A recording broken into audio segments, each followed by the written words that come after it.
Germany Japan को पीछे छोड़ते हुए दुनिया की तीसरी सबसे बड़ी मईशत बन गया है। क्या इसका मतलब यह है कि सूरत हाल इतनी बुरी नहीं रही? सन 2024 में जर्मनी की शरह नमू मुमकिन तौर पर 0.2% रहेगी, हालांकि तखमीना 1.3% था। इसका मतलब है कि इक्तिसादी तरक्की के एतबार से जर्मनी यूरोजोन में एक बार फिर निचली सतह पर रहेगा। कुछ अहम कंपनियां हजारों मुलाजमतें खत्म करना चाहती हैं।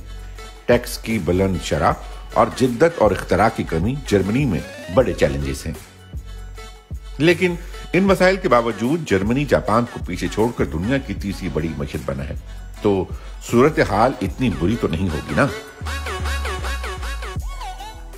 जर्मनी में बेरोजगारी की शरह यूरोपीय यूनियन की औसत से कम है। बेशक जर्मन मईशत में अभी भी दम है। यूरोप की सबसे बड़ी इस मईशत ने गुज़िश्ता 10-15 सालों में बेहतर कारकर्दगी का मुजाहरा किया है।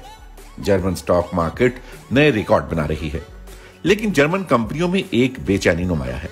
यूक्रेन पर रूसी हमले की वजह से इन्हें तवानाई और खाम माल की बढ़ती हुई कीमतों से माली मुश्किलात का सामना है। ब्यूरोक्रेसी की सुस्ती और हुनरमंद अफरादी कुव्वत की कमी भी बड़े चैलेंजेस है। इसके अलावा डिजिटलाइजेशन, क्लाइमेट प्रोटेक्शन और उम्र रसीदा अफराद की बढ़ती हुई तादाद जैसे मसाइल भी हैं। माहिरीन का कहना है कि अगर दुरुस्त हिकमत अमली ना इख्तियार की गई तो जर्मन कंपनियां मुल्क से बाहर मुंतकिल हो सकती हैं या फिर दिवालिया भी हो सकती हैं।